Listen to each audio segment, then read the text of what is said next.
This lesson is part of a fun podcast-style series created by the Rubicon Bridge team for IGCSE learners everywhere. Keep listening and learning. Welcome to the deep dive. Have you ever wondered how a simple idea, maybe just sketched out quickly, can grow into this massive company that actually changes the world? It really seems like magic sometimes, doesn't it? You get one person, one idea, and suddenly there are new industries, loads of jobs, and, big shifts in how we live and work. It's ambition meeting action, really. Exactly. And that's the journey we're diving into today. Our mission here is to explore this whole world of enterprise. What does it really take to be an entrepreneur? How do businesses actually grow? And sometimes, why do they fail? Plus, the different legal setups they use. Right. We've really dug into some comprehensive business sources, pulled out the key takeaways, the important bits, so you don't have to wade through it all. We want to give you that shortcut, basically, help you get genuinely well-informed on the basics of business, but, keep it interesting with facts and real examples. Quick, thorough knowledge without the overload. Think of it as your fast track to understanding how commerce actually works. Okay, so let's start right at the beginning.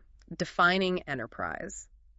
What is it, really? Well, at its heart, it's about spotting an opportunity, seeing a need or maybe a gap in the market for a certain good or service, and then stepping up to provide it. And that doesn't always mean inventing something totally new, does it? Not at all. It could be something completely novel, sure, or maybe finding a better solution to an old problem.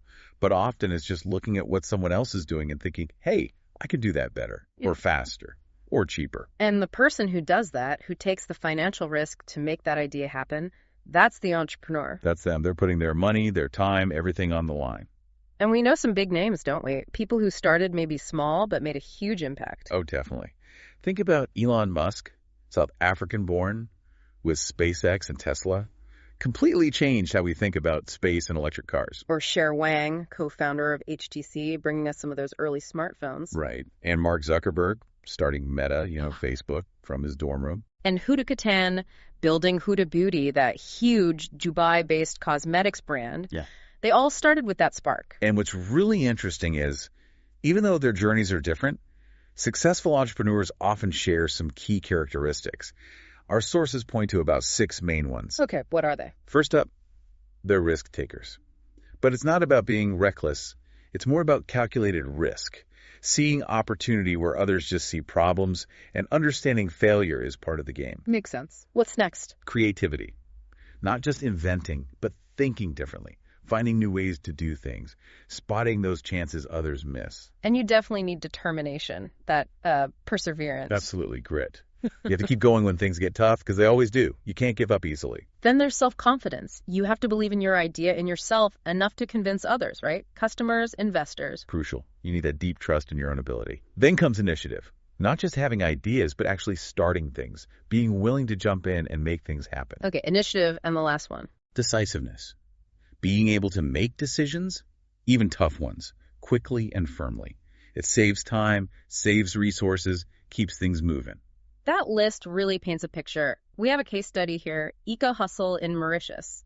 Lolita, the founder. Yes, a great example. She saw all this waste plastic bottles, old newspapers, magazines piling up. So she started Eco Hustle to upcycle it. Exactly. Making bags, purses, laptop cases, keychains, all sorts of things from this discarded material. And the source really highlights her persistence. It took her 3 years, working through challenges, just to get it properly established. Wow, that's real determination. It really is. But, it's important to add a caveat here. Having these characteristics is vital, but it's not the only thing. Right. Success isn't guaranteed just because you tick those boxes. Precisely. It's always a mix of skill, having a good strategy, executing it well, and, let's be honest, a bit of luck too. External factors always play a role. That's a really important point. Okay, so you've got the spark, the idea, the entrepreneur. But that's not enough, is it? You need a plan. Absolutely. The business plan. It's foundational.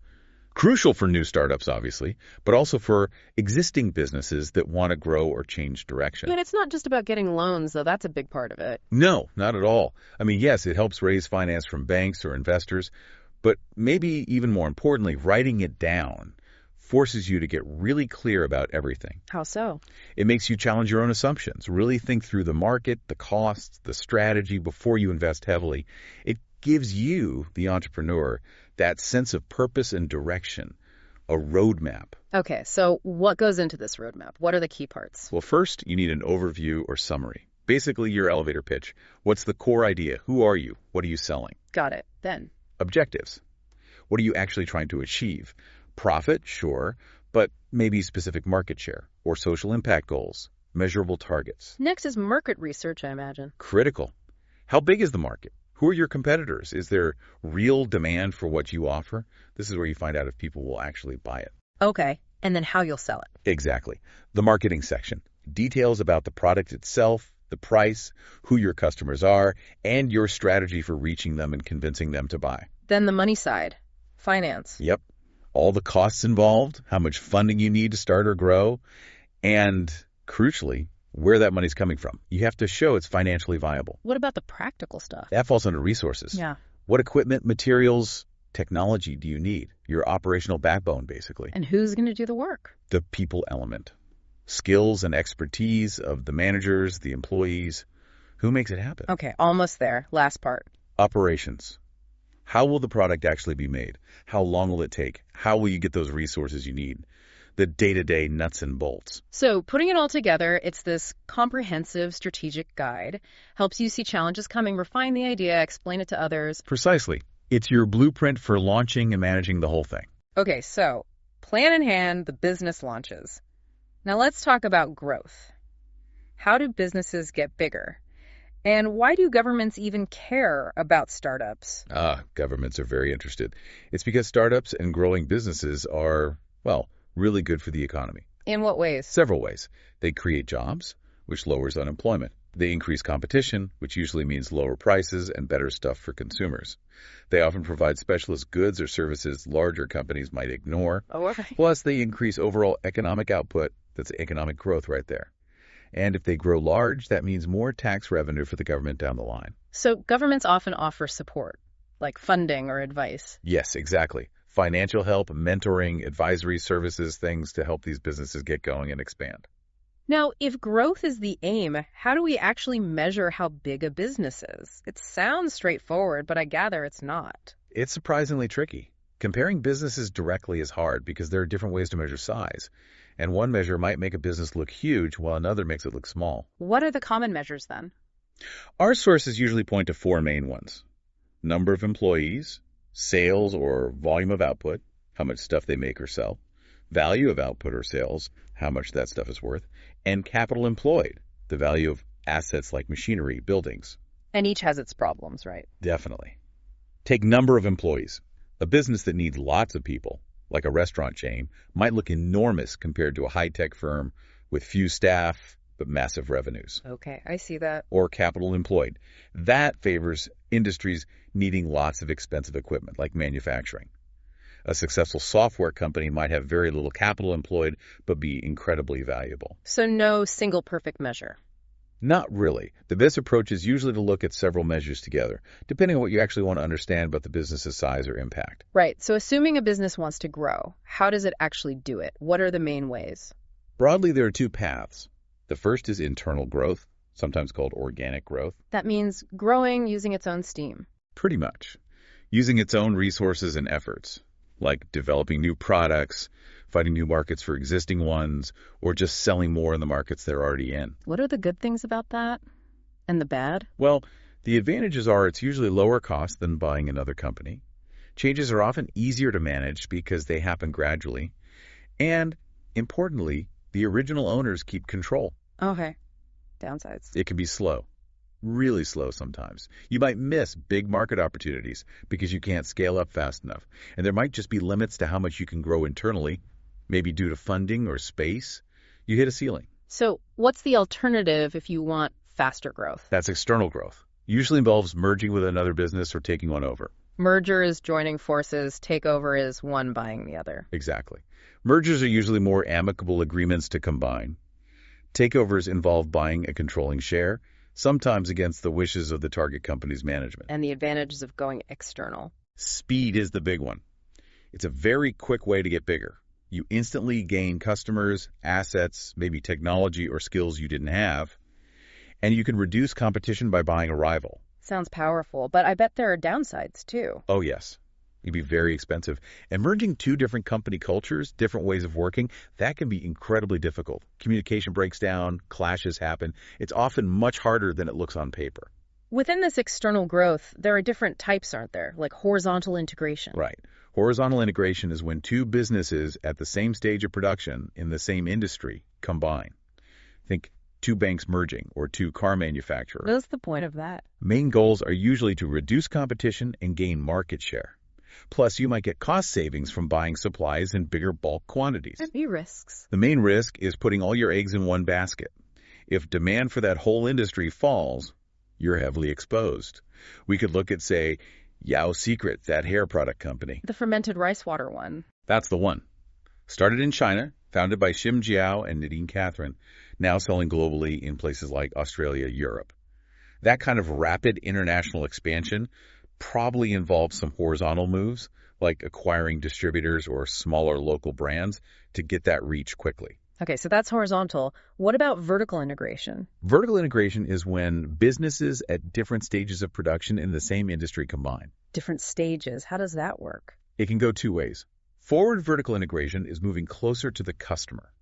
So a clothing manufacturer buying its own chain of retail stores. Okay. And backward vertical integration is moving closer to the raw materials, like that clothing manufacturer buying a fabric mill or even a cotton farm. What are the benefits there? It gives you much more control over your supply chain, better access to suppliers or customers, reliable sources or outlets.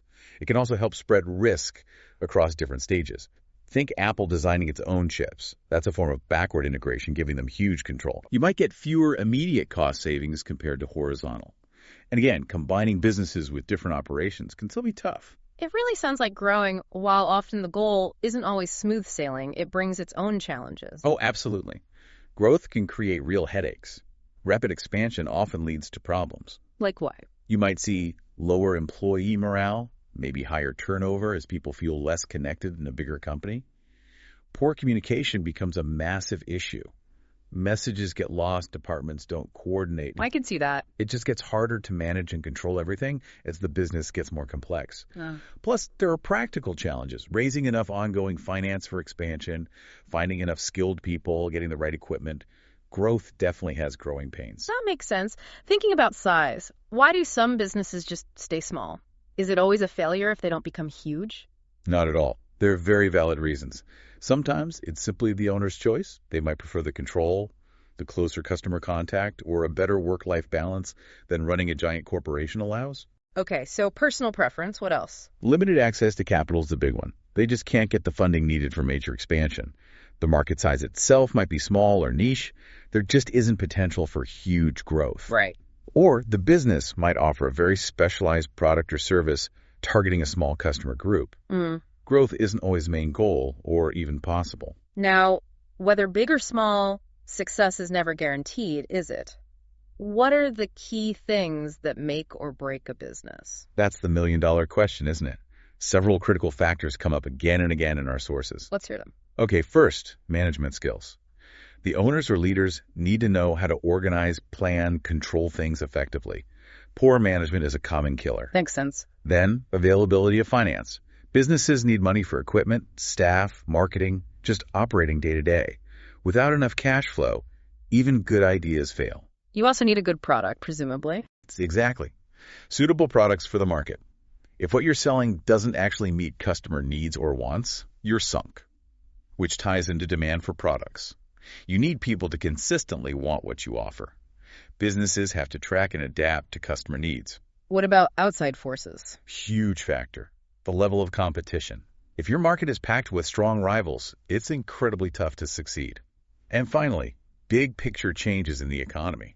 Things like recessions, unemployment rates, interest rate changes, they can drastically impact customer spending and business viability, no matter how well you run things internally. We've got a case study here about Starbucks in Australia, right?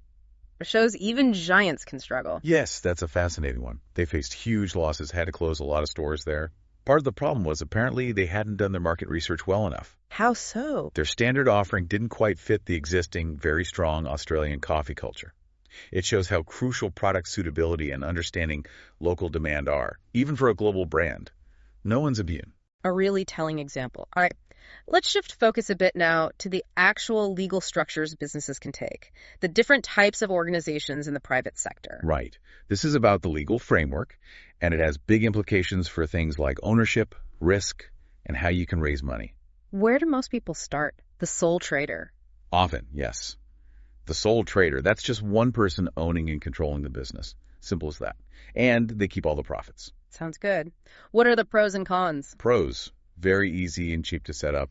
The owner makes all the decisions. You keep business finances private. All profits are yours. Flexible hours, usually. Okay, the catch. The big one, unlimited liability. This is huge. It means there's no legal distinction between the owner and the business. If the business gets into debt, the owner's personal assets, house, car, savings, can be used to pay it off. Ouch, that's a major risk. It really is.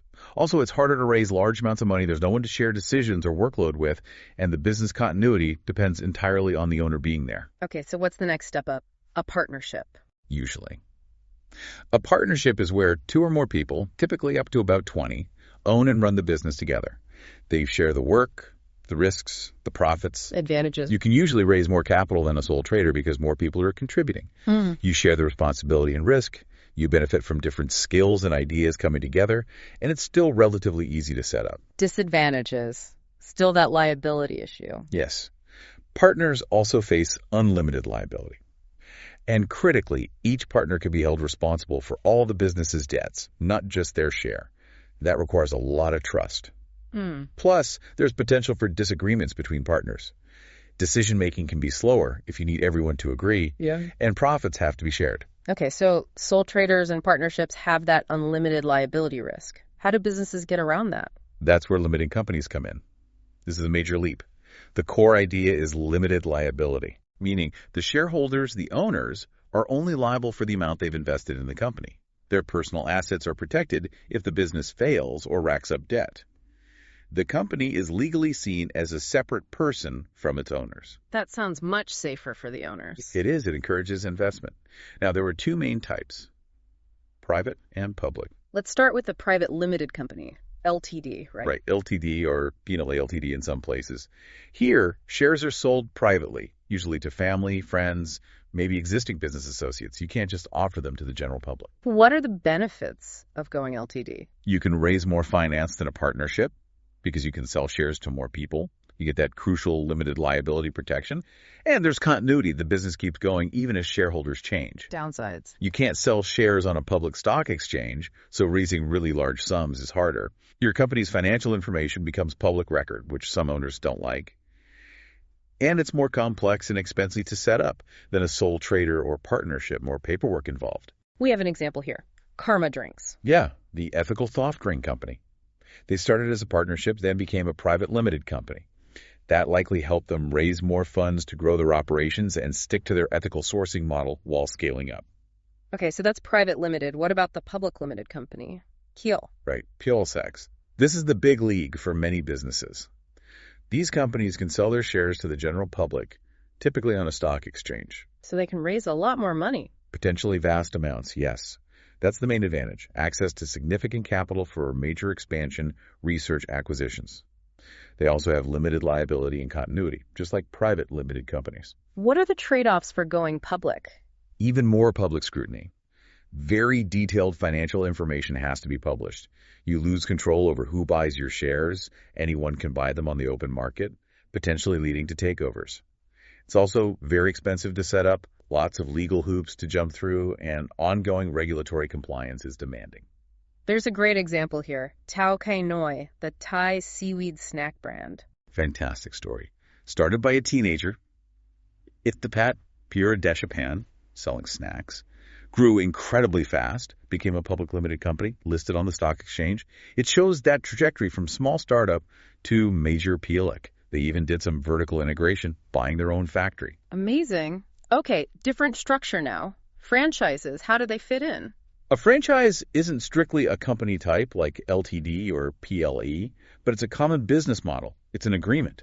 A business, the franchisee, buys the rights from an established business, the franchisor, to use its brand name, products, and business systems. Think fast food chains, coffee shops, hotel brands. So if I wanted to open a well-known coffee shop, I might buy a franchise. Exactly. And for you, the franchisee, there are benefits. You're buying into a proven model, so the chance of failure is generally lower. Okay. You usually get training, ongoing support, and advice from the franchisor. You benefit from their national advertising campaigns.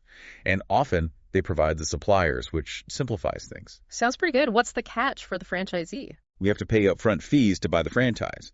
And then ongoing payments, often called royalties, usually a percentage of your revenue. That eats into your profit. You also have less freedom. Franchisors have very strict rules about how you run the business branding, menus, operating procedures. You have to follow their system precisely. And there might be limits on doing your own local marketing. Right, less autonomy. Okay, what about joint ventures? A joint venture, or JV, is when two or more separate businesses decide to pool resources and work together on a specific project or for a set period. They don't merge fully, they just collaborate on that particular venture. Why would they do that? Lots of reasons. They can share the costs and risks of a big project. They can combine different skills or technologies. One might have market access, the other the tech know-how. They share market knowledge, maybe enter a new country together. Potential downsides. If the venture fails, it could damage the reputation of all partners involved. The businesses might just have very different cultures or ways of working, leading to conflict. Decision-making can be complex. And of course, any profits have to be shared. The example here is Jardine Schindler. Yes, a long-running, very successful JV in Asia for elevators and escalators. It combines Jardine Matheson's regional expertise in networks with Schindler Group's technical expertise in elevators. Shows how JVs can work well when strengths are complementary. Okay, one more type to cover. Social enterprises, what defines them? These are really interesting. They are businesses that trade goods or services, aim to make a profit or surplus, but their primary objectives are social or environmental. So profit isn't the main driver. Profit is important to be sustainable, but it's not the ultimate goal. They often reinvest most of their profits back into achieving their social mission, maybe supporting a local community, providing jobs for disadvantaged groups, or tackling an environmental problem. Like Tony's Chocolate. Exactly, the Dutch chocolate company. They produce and sell chocolate, but their core mission is to eradicate slavery and child labor from the cocoa supply chain by paying farmers fair prices and raising awareness. Their social mission drives their business model. It's business as a force for good. That's a powerful model. So with all these options, sole trader, partnership, private, public, franchise, JV, social enterprise, how does a business possibly choose the right structure? It seems like a huge decision. It is huge, and it really depends on the specific circumstances and goals of the business and its owners. Several key factors usually guide the choice. Such as? Well, first, is it a brand new business or an existing one changing structure? What are the long-term business objectives? Growth, stability, social impact. How much control do the owners want to keep? What's their attitude to risk, especially regarding that unlimited liability point? Right, that's a big one. Definitely. Also, the potential size they envision for the business. Are they aiming for global reach or staying local? And critically, access to finance. How much money do they need, and which structure makes it easiest or most feasible to raise that capital? It's a strategic balancing act. And there you have it. We've gone from that initial entrepreneurial spark through crafting the business plan, exploring how businesses grow or why they stay small, and finally navigating the crucial choices around legal structure, a real deep dive into the world of enterprise. It really underpins so much, doesn't it? How new ideas get to us, how jobs get created, how economies function. Understanding these pieces really gives you a powerful way to look at the businesses all around you, from the small cafe to the huge tech company. You start seeing the why behind their choices. So, thinking about everything we've discussed, here's something for you to consider. If you were to start a business today, faced with all these